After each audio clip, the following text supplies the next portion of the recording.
Shavuot Tov, les filles. Alors, on continue sur le mois de Tevet, Bezrat Hashem, avec beaucoup de joie, avec beaucoup de Hodaya. Vis-à-vis d'Akadosh Baruch Hu, on va dédicacer ce cours à Hashem. Qu'est-ce que vous en pensez?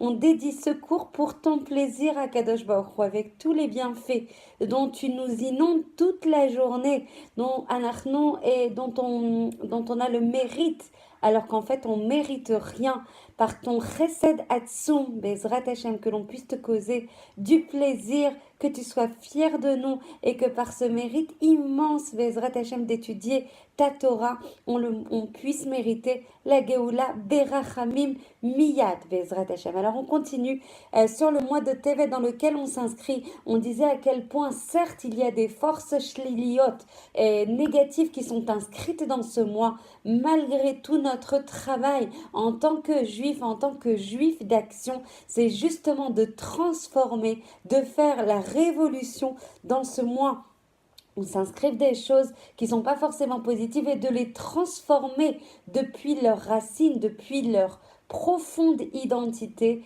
les tova, les malas, de faire monter ce mois très très haut, Bezrat Hashem. On sait également que les midat, la midat de kaas, la midat d'énervement et de colère est constituée et définie dans ce mois, est ancrée dans ce mois. Il faut savoir qu'en fait, c'est le résultat de la planète qui est liée à ce mois et qui est Shabtai, qui est Neptune.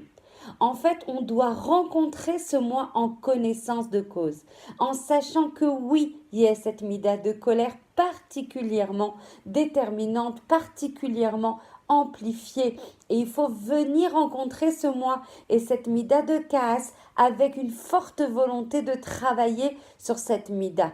Il faut voir comment ces influences agissent, pourquoi ces influences agissent dans ce mois et nous mettre au travail, nous mettre en condition, nous mettre en préparation de façon à répliquer différemment plutôt que par les chemins automatiques avec lesquels on répond naturellement. Le but de ce cours, c'est de comprendre que certes, l'énervement, la colère et la la tristesse, la bdidoute, la solitude, la hitkarerut, la froideur de ce mois, certes, sont là, certes, sont ancrés dans ce mois. Mais nous, en sachant ça, on doit justement se bouger, se mettre en action, se mettre en situation de répliquer en prenant du recul, en travaillant, en demandant, en suppliant à Kadosh Baruch Hu de nous aider à rencontrer ce mois avec le maximum d'outils, avec le maximum de Kelly, de façon à transformer cette nature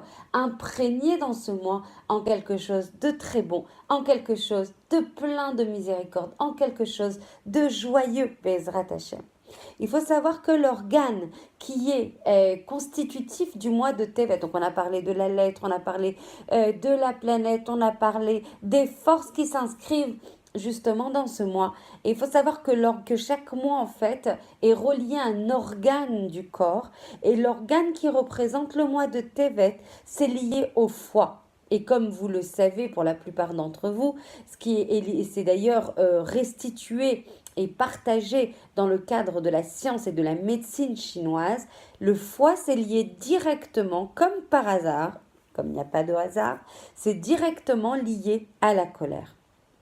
Il faut savoir que dans le Zohar, dans Parashat Pinchas, il est écrit que le kaved, c'est malach hamavet. Pourquoi? Parce que la colère qui est liée justement au kaved, donc au foie, détruit, mais sa leket, elle l'annule, elle fait fuir la neshama. On dit que kol ha-koes, kol mine geinom sholtimbo. Il faut savoir que tout celui qui s'énerve, on dit qu'il y a beaucoup de forces du geinom de l'enfer qui prennent le pouvoir sur lui. Et d'ailleurs, une petite aparté, quand quelqu'un se met en colère, il ne faut pas le regarder dans les yeux parce que justement il est en prise à ces forces du mal et que par le pouvoir de la vue, on peut malheureusement être pénétré, nous aussi, par ces mêmes forces du mal. Donc, quand quelqu'un se met en colère, ce qui peut arriver, ne pas le regarder dans les yeux, au contraire, prendre ses distances jusqu'à que ça redescende, jusqu'à que ça se calme, jusqu'à qu'on puisse avoir une conversation raisonnable, raisonnée avec cette personne, une conversation pour construire et non pas pour détruire, et non pas une répartie justement automatique de colère. C'est une mida extrêmement difficile. Mais ça ne sert à rien de dire « Ouh là là, mais vaut mieux que je m'enterre sous ma couette, dans ma chambre, je ne bouge pas ce mois de Tevet, je fais le minimum de choses. » Au contraire, c'est une isdamnout, une opportunité.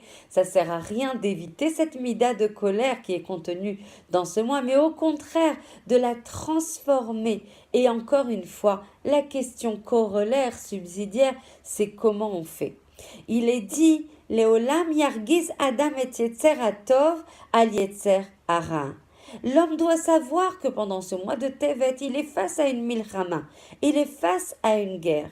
Mais en même temps, il n'est pas judicieux, il n'est pas propice de contrer le yetzer hara, qui est le malach hamavet, qui est un malach, qui est un ange, qui a des forces Mima la teva, et que si nous on n'avait pas la siata d'Ishmaïa, la providence, l'accompagnement, la protection d'Akadosh Baruch Hu, on ne pourrait rien du tout contre le malach hamavet, contre notre Yetzer Hara. Donc au lieu d'être en frontal avec le Yetzer Hara, de dire je vais te dézinguer la tête, allez viens te battre, etc., le Zohar en fait propose une autre façon d'approcher la chose qui est beaucoup plus moïla, beaucoup plus efficace. C'est au contraire de nourrir et d'attiser et d'amplifier les choses positives de façon à augmenter le tov qui est en nous et de façon à aller lachem, à combattre notre Yetzer Hara. Donc il faut valoriser, mettre le projecteur. Alors évidemment, ça va sous-entendre d'avoir beaucoup de bitachon atzmi, de confiance en soi, mais ça aussi, Bezrat Hashem, on y reviendra. Donc en fait, il faut amplifier les bons côtés, il faut amplifier nos trunot tovot, nos qualités d'âme positives, de façon à augmenter le bien qui est en nous, de façon à réduire, à diminuer le mal, Bezrat Hashem. Et la Gemara va proposer une idée complémentaire, révolutionnaire, et va dire qu'en en mettant les projecteurs sur des choses positives, sur des qualités d'âme positives, au lieu d'être en frontal avec le Yetzer Hara, on va faire monter la personne dans des sphirotes beaucoup plus hautes. Et si on fait monter la personne dans des sphirotes, dans des mondes encore plus hauts, alors c'est des mondes dans lesquels le Yetzer Hara n'a pas de prise. Donc il faut amplifier, connecter, se coller au bien de façon à faire disparaître le mal. Donc, et une autre idée qu'on a développée dans le précédent cours, dans le cours numéro 1, c'est qu'il faut faire son dîn les matins. Il faut profiter de ce mois pour s'introspecter, pour se juger en bas, pour éviter chas veshalom, d'avoir un dîn, un jugement d'en haut qui sera beaucoup plus difficile à absorber. Sachez que c'est quelque chose qui vaut des milliards, de savoir que si tu fais ton cheshbon nefesh, que tu te juges en bas, alors ton jugement en haut est annulé. Et combien on doit utiliser ce levier-là pour éviter d'avoir un jugement, lo alenu, en haut. Le Ramchal dans Mesilat Yesharim Zecher Tzadik Vekadosh Livracha va dire qu'il faut faire au moins une fois par jour, obligatoirement, ce Cheshbon Nefesh. Et le Baal Atania Zecher Tzadik Vekadosh Livracha, que son mérite puisse nous protéger, dit que le meilleur moment de cette introspection, c'est avant la Shena, avant de se coucher. C'est le moment, justement, Tevet, de pointer du doigt d'abord nous, d'abord nos points qui ne vont pas, d'abord nos défauts et nos manques, plutôt que de pointer justement les manques de la zoulate, c'est-à-dire d'autrui. Le fait de se mettre en colère d'ailleurs pour des choses qu'on n'a pas, pour des choses qu'on n'a pas reçues, par rapport à une frustration qu'on a cumulée parce qu'on n'a pas reçu ce qu'on pensait être dû, est complètement absurde, dit le Baal Atania. Pour être un simcha authentique, et on a fait un cours, Baruch Hashem, chez Esther à Choma, et on va continuer Bezrat Hashem sur la simcha, on va décliner justement les moyens d'y arriver, parce qu'on a fait une introduction très générale. Maintenant, on va travailler sur les items, sur les forces qui vont nous permettre de garder cette simcha pérenne et continue dans le temps. Pour être en simcha, on doit comprendre notamment qu'on ne mérite rien. Rien ne nous est associé sinon par les chassadé Hachem, par les bienfaits immenses et infinis d'Akadosh Baruch Hu. Quand on comprend, quand on intègre qu'on ne mérite rien de par notre mérite personnel, alors du coup, tout ce qui nous arrive, c'est que des bienfaits. C'est que des choses sur lesquelles on doit remercier. Et si on n'a pas, eh bien tout simplement, ça veut dire que ça ne me revient pas. Et du coup, de cette façon, on va se protéger beaucoup plus de ces colères et de ces déceptions qui nous mettent entre les mains des forces du mal.